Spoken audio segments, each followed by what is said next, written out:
Some secrets are buried so deep that even death cannot silence them. For over 25 years, the world believed they knew everything about Princess Diana's final days.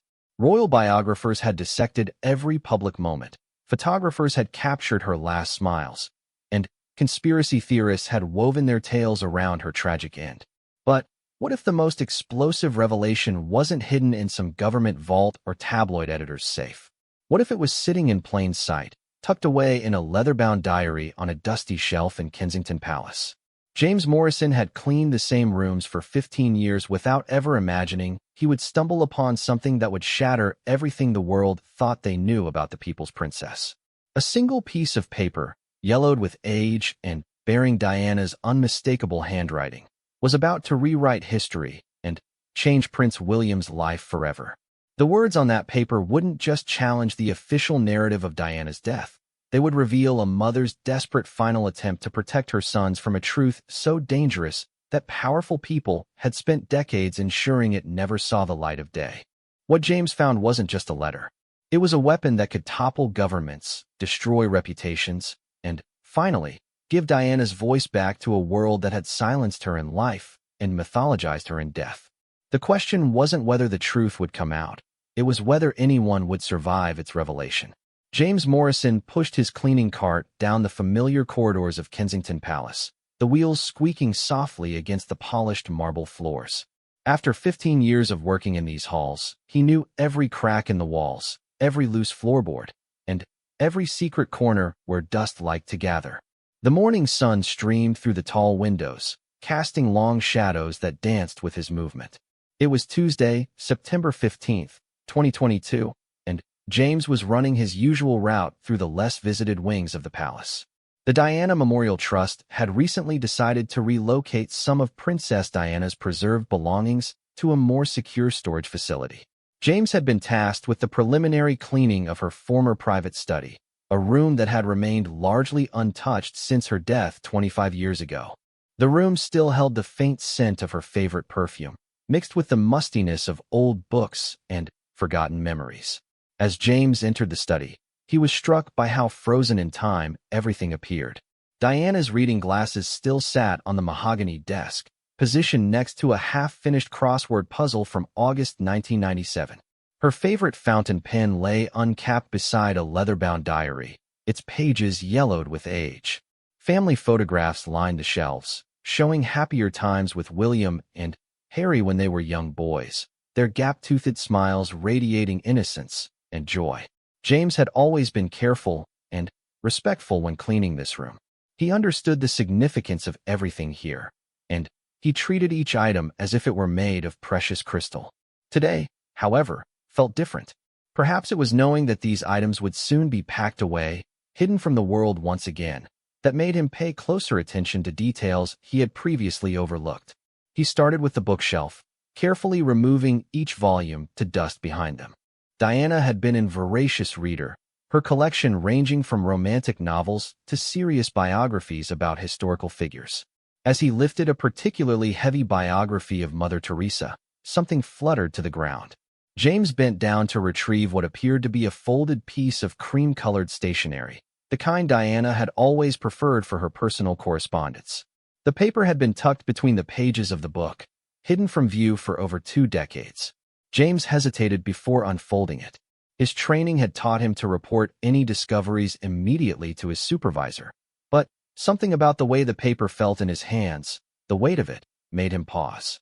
The palace was known for its strict protocols regarding Diana's belongings, and James knew that once he reported this find, he would never see it again. With trembling fingers, he carefully unfolded the paper. The elegant handwriting was unmistakably Diana's. He had seen enough of her personal notes and letters during his years of service to recognize her distinctive script. The date at the top made his heart skip a beat. August 23, 1997, just 8 days before her death in Paris. The letter was addressed to no one in particular, but as James read the first few lines, it became clear that Diana had been writing to her sons, William and Harry. His eyes widened as he absorbed the contents. This wasn't a typical motherly note filled with advice and expressions of love. This was something far more serious, far more dangerous. Diana had written about a conspiracy, about threats made against her life, and about powerful people who wanted her silenced permanently. She mentioned specific names, dates, and events that had never been made public. Most shocking of all, she detailed a conversation she had overheard between two men discussing the permanent solution to what they called the Diana problem. James felt his hands shaking as he continued reading. Diana wrote about her fears for her son's safety, about how certain people within the establishment viewed them as potential threats to the monarchy's future. She mentioned a secret meeting that had taken place at Balmoral Castle, where plans had been discussed that made her blood run cold. She wrote about documents she had hidden, insurance policies she had put in place, and people she trusted to protect her sons if something happened to her. The letter revealed Diana's growing paranoia in her final weeks, but, as James read on, he began to understand that perhaps she hadn't been paranoid at all. Perhaps she had been absolutely right to be afraid. The letter contained details about the paparazzi chase in Paris that wouldn't happen for another 8 days after she wrote it. She seemed to know with disturbing accuracy how her death would be orchestrated and covered up. Most chilling of all was Diana's final paragraph, where she wrote about a backup plan she had put in place. She mentioned hiding evidence in multiple locations, creating a network of trusted individuals who would act as guardians of the truth if she was silenced.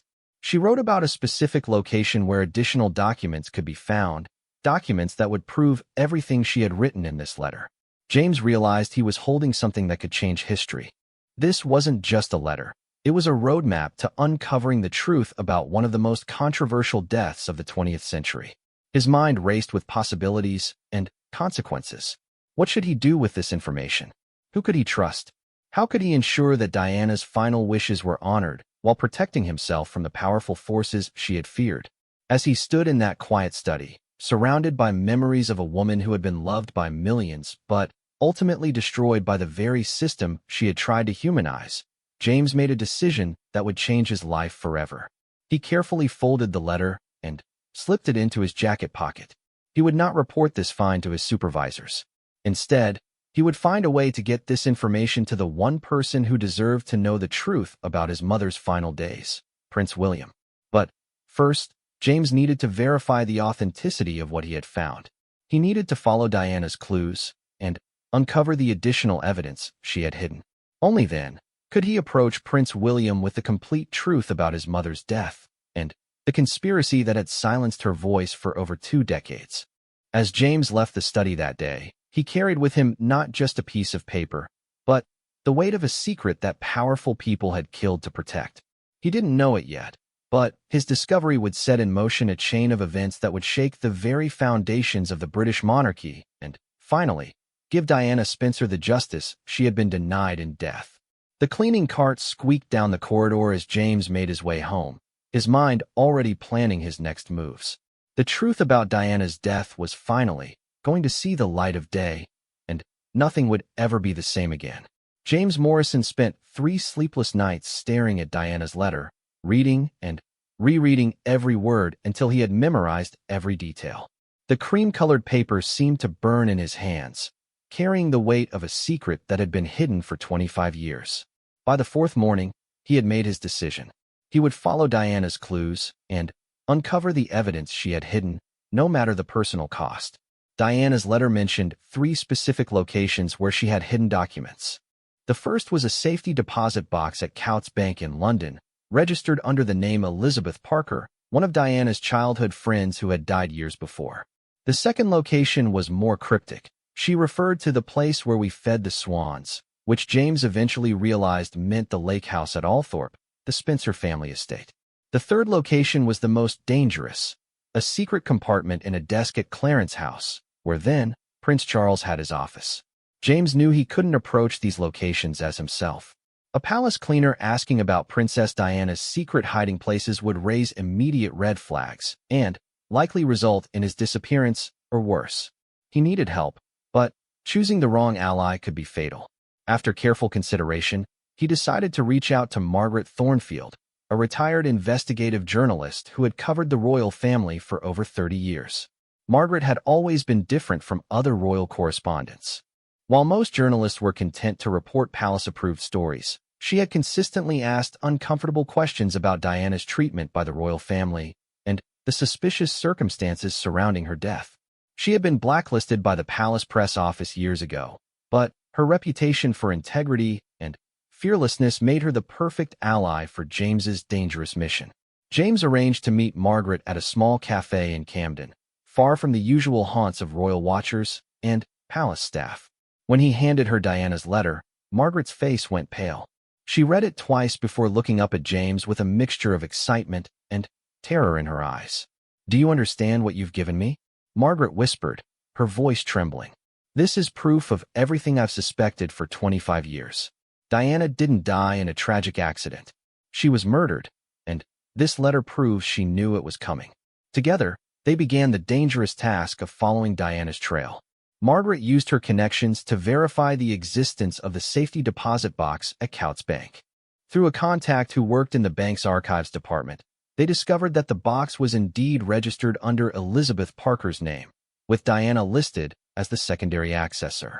The box had remained untouched since August 30th, 1997, the day before Diana's death. Getting access to the box required forged identification documents, a risk that could land them both in prison. But Margaret knew a former MI6 operative named David Kellerman, who had been discharged from service after refusing to participate in what he called morally questionable operations during the 1990s. David had his own suspicions about Diana's death and was willing to help them uncover the truth. David created perfect forgeries of Elizabeth Parker's identification documents, using photos of Margaret that had been digitally altered to match the original description. The plan was risky, but necessary. If Diana's evidence was as explosive as her letter suggested, they needed to secure it before the wrong people discovered what James had found. Margaret's hands shook as she presented the forged identification to the bank clerk. The safety deposit box was located in the bank's most secure section, accessible only by appointment and under strict supervision. As the clerk led her to the vault, Margaret felt the weight of 25 years of unanswered questions pressing down on her shoulders. The box was smaller than she had expected, but when she opened it, the contents took her breath away. Inside were dozens of documents, photographs, and audio recordings that Diana had collected in the months leading up to her death. There were transcripts of phone calls between high-ranking government officials discussing the Diana situation. There were photographs of secret meetings at exclusive private clubs where powerful men had gathered to plan her downfall. Most damning of all, there were audio recordings of conversations that proved Diana's death had been planned and orchestrated by people at the highest levels of British society. One recording was particularly chilling. It captured a conversation between two men discussing the logistics of arranging Diana's death to look like an accident.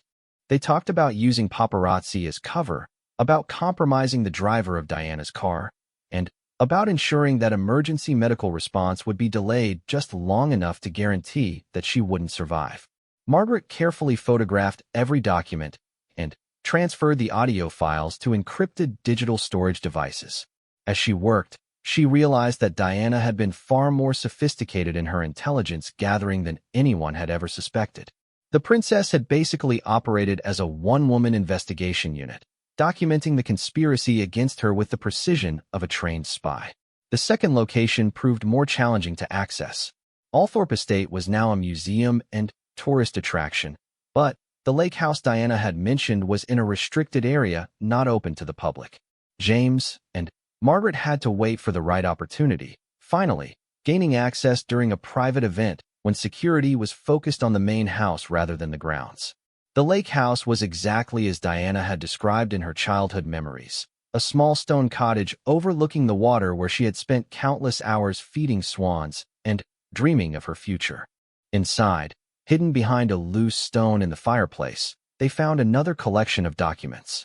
These papers detailed Diana's growing awareness of the conspiracy against her and her desperate attempts to protect her sons from the same fate.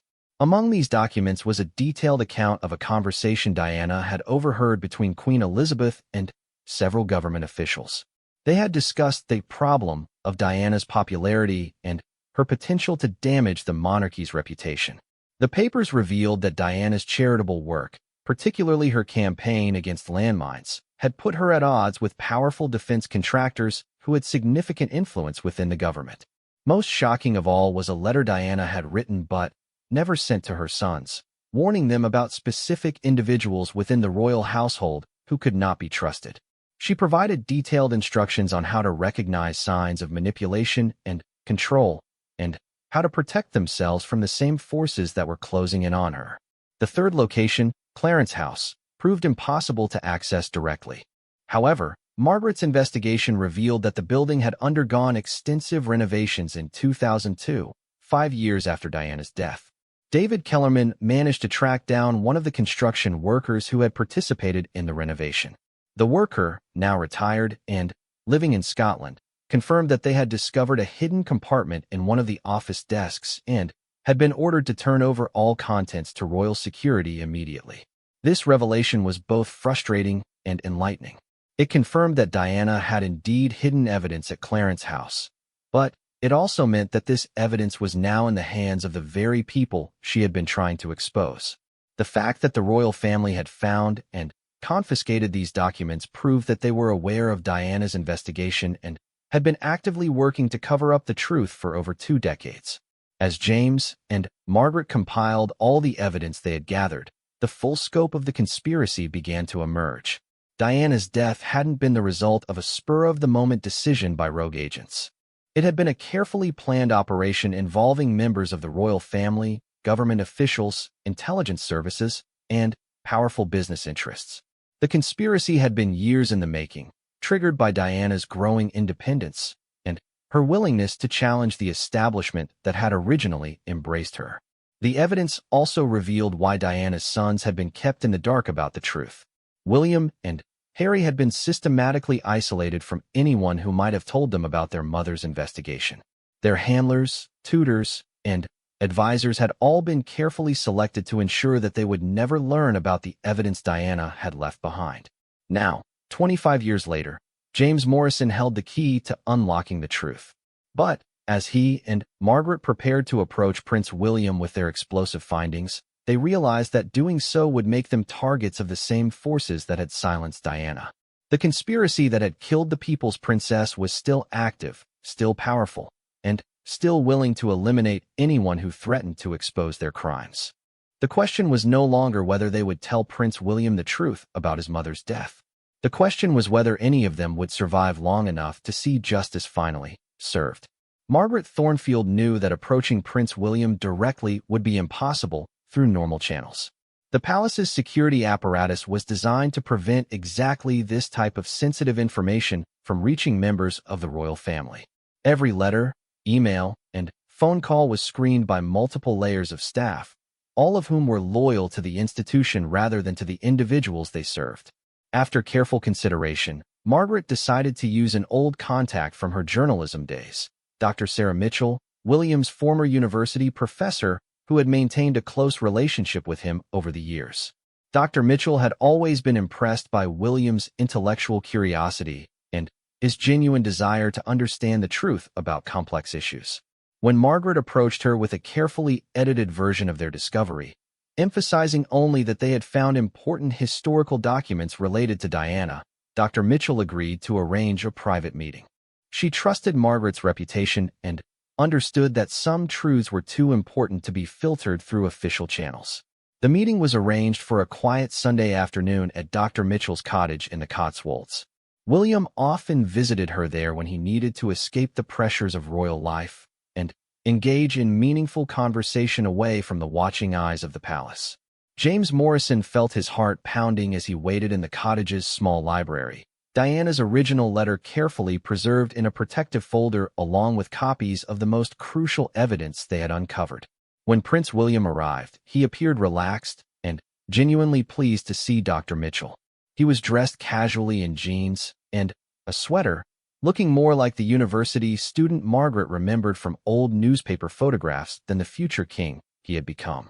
His demeanor changed immediately when Dr. Mitchell introduced James and Margaret, explaining that they had discovered something important about his mother that he needed to see. William's face became guarded as James carefully explained how he had found the letter during routine cleaning of Diana's study. The prince listened in silence as Margaret presented their investigation methodically, starting with Diana's original letter building up to the explosive evidence they had uncovered from the hidden locations. With each revelation, William's expression grew more serious, his jaw tightening as the implications became clear. When James finally handed him Diana's original letter, William read it twice before setting it down with trembling hands.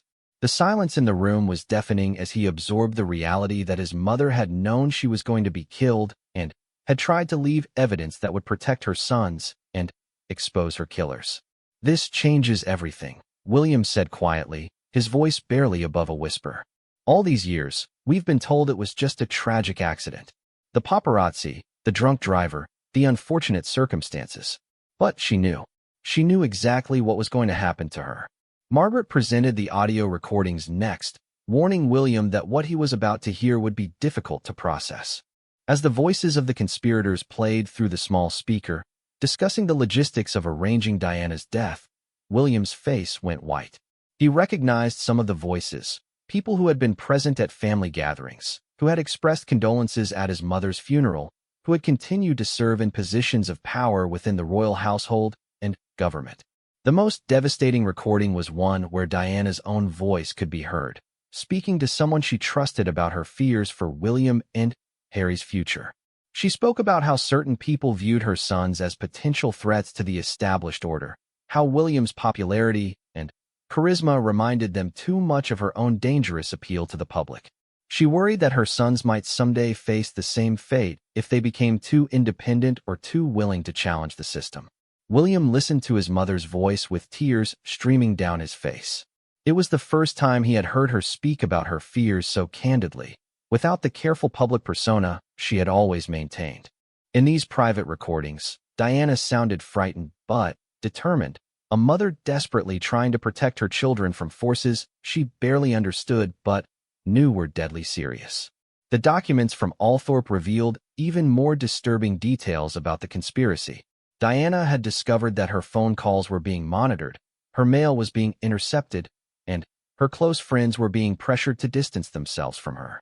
She had documented a systematic campaign to isolate her and drive her toward increasingly reckless behavior that could be used to justify more extreme measures against her. Most shocking of all were the photographs Diana had somehow obtained of secret meetings between royal advisors, government officials, and representatives of private security firms. These meetings had taken place in the months leading up to her death, and the agenda items Diana had documented included contingency planning and permanent solutions to what they termed the Diana crisis. William studied the photographs carefully, recognizing several faces that he had grown up trusting. His private secretary, who had been with the royal household for over 30 years. His grandmother's most trusted advisor.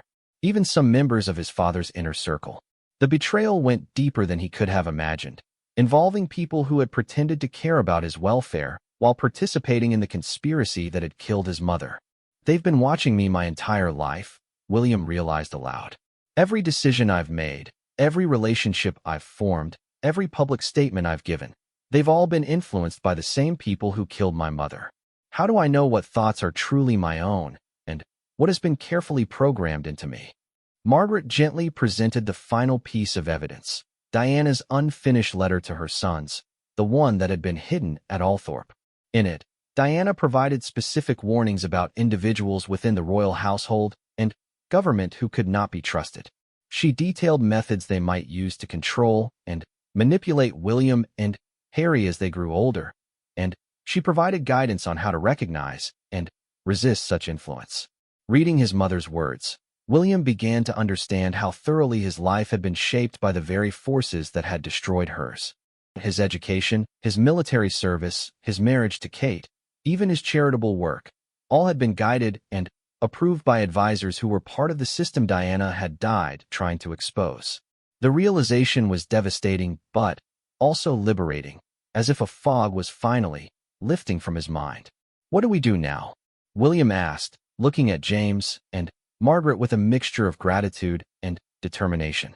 "How do we expose this without destroying everything and everyone I care about? How do we get justice for my mother without tearing apart the institution she died trying to reform?" Margaret explained the careful plan she had developed with David Kellerman. They would need to gather additional evidence, build a case that was absolutely airtight, and then coordinate a strategic release of information that would make it impossible for the conspirators to silence them. They would need William's help to access certain palace records and to identify current staff members who might be part of the ongoing cover-up. William agreed immediately to help, but he insisted on one condition. His brother Harry had to be told everything. Despite the distance that had grown between them in recent years, William knew that Harry deserved to know the truth about their mother's death. Together, the brothers would be stronger and more capable of protecting themselves and their families from the forces that had destroyed Diana. As the meeting concluded, William made a solemn promise to his mother's memory. He would not let her sacrifice be in vain. He would expose the conspiracy that had silenced her voice, and he would use his position and influence to ensure that nothing like this could ever happen again. The fight for justice was just beginning, but for the first time since that terrible night in Paris 25 years ago, Diana's sons finally knew the truth about what had really happened to their mother. The young man who left Dr. Mitchell's cottage that evening was no longer the carefully controlled future king who had arrived that afternoon. Prince William had been transformed by the truth into something far more dangerous to the establishment. A son seeking justice for his murdered mother, armed with evidence that could bring down the very system he was destined to lead. Prince William knew that approaching his brother Harry would be one of the most difficult conversations of his life. The brothers had grown apart significantly in recent years, their relationship strained by Harry's departure from royal duties, his public criticism of the family, and the geographic distance between London and California. But the evidence about their mother's murder transcended all previous disagreements. This was bigger than royal protocol, bigger than family feuds, bigger than anything that had come between them. William arranged to meet Harry during his brother's brief visit to London for a charity event in October 2022. They met at Frogmore Cottage, the same place where Harry and Meghan had lived before leaving royal life. The irony wasn't lost on either brother. They were about to discuss how their mother had been murdered for challenging the very system that had driven Harry away. When Harry arrived at the cottage, the tension between the brothers was immediately apparent. They hadn't spoken privately in over 8 months, and their last conversation had ended in anger over Harry's continued public criticism of the royal family. But William's demeanor that evening was different, more serious, more urgent than Harry had ever seen him. "Harry, I need you to forget everything that's happened between us," William began, his voice steady but emotional. "What I'm about to tell you changes everything we thought we knew about Mum's death. It changes everything we thought we knew about our own lives." Harry listened in stunned silence as William presented the same evidence that James Morrison and Margaret Thornfield had shown him. Diana's letter, the audio recordings, the documents from the hidden locations, all of it painted a picture of systematic conspiracy and murder that went to the very heart of the British establishment. When Harry heard his mother's voice on the recordings, speaking about her fears for her son's safety, he broke down completely. "They've been lying to us our entire lives," Harry said through tears. "Every person who comforted us after she died, every official who told us it was just an accident, every advisor who guided us through our grief, they were all part of it. They killed our mother, and then they helped us plan her memorial service." The brothers spent the entire night going through the evidence, piece by piece. Harry's perspective from outside the royal system proved invaluable in identifying patterns that William, still embedded within the palace structure, had missed. Harry could see how thoroughly both brothers had been manipulated and controlled, how their handlers had worked systematically to shape their personalities and beliefs to serve the institution's interests. "Look at how different we became," Harry observed. "You were molded into the perfect future king, dutiful, controlled, never questioning the system. I was allowed to be the rebellious spare, the one who acted out and drew negative attention away from you. But whenever I got too close to any real truth about what happened to Mom, something always happened to pull me back in line or push me further away from the family." Harry's military service, his charitable work, even his relationship with Meghan, all of it had been influenced by advisors who were part of the system that had killed Diana. His eventual departure from royal life hadn't been entirely his choice. It had been orchestrated to neutralize him as a potential threat while making him appear to be the problem rather than the victim. "They knew I was getting too close to asking the right questions," Harry realized. My criticism of the media, my talk about institutional racism, my demands for transparency. I was starting to threaten the same people who killed Mom. So they found a way to make me leave voluntarily, making it look like I was the one causing problems for the family. William shared his own revelations about how thoroughly his life had been controlled. His education at Eton and St. Andrews, his military training, his introduction to Kate Middleton, none of it had been coincidental. Every major decision in his life had been guided by advisors who had a specific agenda for shaping him into the type of king who would never threaten their power. Kate wasn't chosen randomly, William admitted, a revelation that clearly pained him. Her family background, her personality, her willingness to accept royal protocol, it was all evaluated and approved before our relationship was allowed to develop. They made sure I would marry someone who would never challenge the system the way Mom did. The brothers began to understand that their mother's murder hadn't been just about silencing her specifically. It had been about sending a message to future generations of royals about what would happen to anyone who stepped too far out of line. Diana's death had been designed to ensure that her sons would grow up afraid to challenge authority, willing to accept guidance from the very people who had killed their mother. Harry's experiences in California had given him perspective on just how extensively the British media and intelligence services operated internationally. His legal battles with tabloid newspapers had uncovered evidence of phone hacking and surveillance that went far beyond what had been publicly revealed. Now he understood that this surveillance had been part of the same system that had monitored and ultimately eliminated Diana. "They've been watching us our entire lives," Harry said. "Every phone call, every email, every private conversation. They've had access to all of it. They knew exactly when and how to intervene to keep us under control." The brothers realized that their current conversation was likely being monitored as well. Margaret Thornfield and David Kellerman had provided them with encrypted communication devices, but both William and Harry understood that their regular phones, their official residences, and their usual means of communication were all compromised. Working together for the first time in years, the brothers began planning their response to the conspiracy. They would need to move carefully and strategically, using William's position within the royal system to gather additional evidence, while leveraging Harry's independence and international platform to ensure their safety and eventual public disclosure of the truth. Harry's relationship with major media outlets in the United States would provide them with platforms that were beyond the reach of British influence. His connections in the entertainment industry and tech sector would give them resources and protection that the traditional British establishment couldn't easily counter. William's access to palace records and his relationships with trusted staff members would allow them to identify other potential victims of the conspiracy and gather additional evidence of ongoing cover-up efforts. Together, they could build a case that would be impossible to ignore or suppress. "We owe it to Mum to get justice," William said as their marathon planning session concluded. "But we also owe it to our own children to make sure this never happens again. George, Charlotte, Louis, Archie, Lilibet, they all deserve to grow up in a world where telling the truth doesn't get you killed." Harry agreed completely. "We're going to finish what Mum started. We're going to expose every single person who was involved in her murder, and we're going to make sure the system that killed her can never hurt anyone else again." As the brothers embraced for the first time in over 2 years, they were both aware that they had just declared war on some of the most powerful people in the world. But they were no longer the frightened children who had walked behind their mother's coffin 25 years ago. They were grown men with resources, influence, and, most importantly, the truth on their side.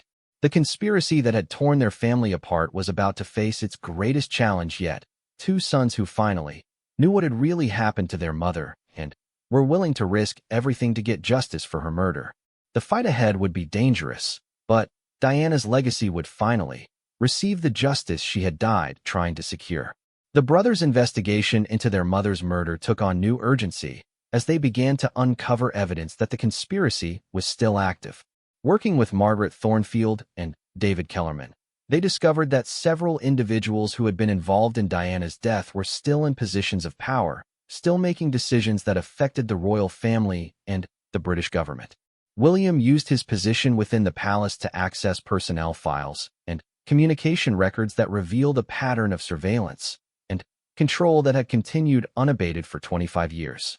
Palace staff members who had shown too much loyalty to Diana's memory had been quietly transferred or forced into early retirement. Journalists who had asked uncomfortable questions about the circumstances of her death had found their careers mysteriously derailed. Even some of Diana's closest friends had been systematically isolated and discredited. Harry's investigation from his base in California uncovered the international dimensions of the conspiracy. Using contacts in the tech industry, he was able to trace sophisticated surveillance operations that had monitored Diana's communications in the weeks leading up to her death. The same techniques and technology had been used to monitor him and William throughout their adult lives, tracking their movements, intercepting their communications, and analyzing their relationships for potential threats to the established order. The breakthrough came when David Kellerman made contact with a former MI6 operative named Thomas Crawford, who had been forced into retirement in 1998 after questioning orders related to the Diana investigation. Crawford had spent 24 years in hiding, afraid that speaking out about what he knew would result in his death. But when he learned that Diana's sons were finally investigating the truth, he agreed to meet with them and share his insider knowledge of the operation. Crawford's testimony was devastating. He confirmed that Diana's death had been a coordinated operation involving British intelligence services, private security contractors, and certain members of the royal household. The paparazzi chase had been orchestrated to provide cover for the real attack, which had involved sabotaging Diana's car and ensuring that emergency medical response would be delayed. Your mother was killed because she had become too independent, too influential, and too willing to challenge the system, Crawford told the brothers during a secret meeting in a safe house in Scotland. She was planning to marry Dodi Al-Fayed and potentially convert to Islam. She was campaigning against landmines, which threatened major defense contractors. She was talking about using her platform to expose corruption within the royal family and the government. To certain people, she had become an existential threat. Crawford also revealed that the conspiracy hadn't ended with Diana's death. The same network had continued to monitor and influence William and Harry, ensuring that they would never become the type of independent-minded royals that their mother had been. Every major decision in their lives had been subtly guided to serve the interests of the conspiracy. They wanted to make sure that Diana's death would serve as a permanent warning to future generations, Crawford explained. No one in the royal family would ever again be allowed to challenge the system the way she did. Armed with Crawford's testimony and the mountain of evidence they had accumulated, the brothers made their move. But rather than taking their findings to the traditional British authorities, who they knew were compromised, they coordinated with international law enforcement agencies and media outlets to ensure that the truth couldn't be suppressed. Harry's team in California worked with major American television networks to prepare a comprehensive documentary that would present all the evidence to a global audience. William used his diplomatic connections to brief trusted foreign intelligence services, ensuring that the conspiracy couldn't use their usual methods of intimidation and suppression to silence the investigation. The first public revelation came in the form of a joint statement from William and Harry, released simultaneously in London and Los Angeles. The statement announced that they had uncovered evidence proving that their mother had been murdered as part of a conspiracy involving individuals at the highest levels of British society. They promised that full details would be revealed within 72 hours, giving the conspirators a brief window to confess their involvement before facing public exposure. The reaction was immediate and explosive. British government officials demanded to see the evidence before any public release. Palace courtiers insisted that the brothers were mistaken and urged them to reconsider their accusations. But William and Harry had learned from their mother's experience. They knew that any delay would give the conspiracy time to eliminate evidence and silence witnesses. Exactly 72 hours later, the documentary aired simultaneously on major networks in the United States, Canada, Australia, and several European countries. The evidence was presented methodically and comprehensively, with Diana's own voice providing narration through the audio recordings she had made in her final weeks. The impact was immediate and global, with massive protests erupting outside royal palaces and government buildings around the world. The audio recordings were particularly devastating, as viewers heard the voices of recognizable public figures casually discussing the logistics of murdering the people's princess. Several of these individuals were still alive and still in positions of power, making their prosecution not just possible, but inevitable. Within hours of the documentary's release, arrest warrants were issued by multiple international law enforcement agencies. The conspiracy had been so extensive and had involved so many powerful people that no single government could suppress the investigation.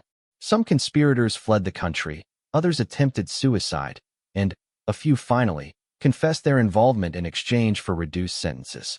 Thomas Crawford's testimony proved crucial in the criminal proceedings that followed. His insider knowledge of MI6 operations provided prosecutors with the evidence they needed to prove that Diana's death had been a state-sponsored assassination. The trials that followed became the most watched legal proceedings in British history, with victims of the conspiracy testifying about decades of surveillance, intimidation, and manipulation. King Charles III, who had become monarch following Queen Elizabeth's death, was forced to confront evidence that some of his closest advisors had been involved in his first wife's murder. The revelations shattered the monarchy's reputation and led to widespread calls for the abolition of the royal family. Charles ultimately chose to abdicate in favor of William, hoping that his son's role in exposing the truth would help restore some credibility to the institution. William's coronation as King William V took place in a dramatically different context than anyone could have imagined. Rather than celebrating the continuity of tradition, the ceremony became a memorial to Diana and a promise that the royal family would never again allow such corruption to flourish within their ranks. Harry returned to Britain to support his brother, and their public reconciliation became a symbol of hope for a new era of transparency and accountability. James Morrison, the humble palace cleaner who had started it all, was honored as a national hero for his courage in preserving Diana's letter and his determination to see justice served. Margaret Thornfield received International Journalism Awards for her investigation, and David Kellerman was pardoned for his past actions and hired as a consultant to help reform British intelligence services. The convictions that followed sent shockwaves through the British establishment. Former government ministers, intelligence officials, and even some members of the royal household were sentenced to life in prison for their roles in Diana's murder and the subsequent cover-up. The trials revealed a level of corruption and conspiracy that forced a complete restructuring of British security services and government oversight.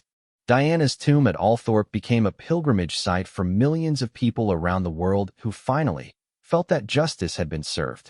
William and Harry established the Diana Truth and Justice Foundation, dedicated to investigating historical cover-ups and protecting whistleblowers who risked their lives to expose corruption.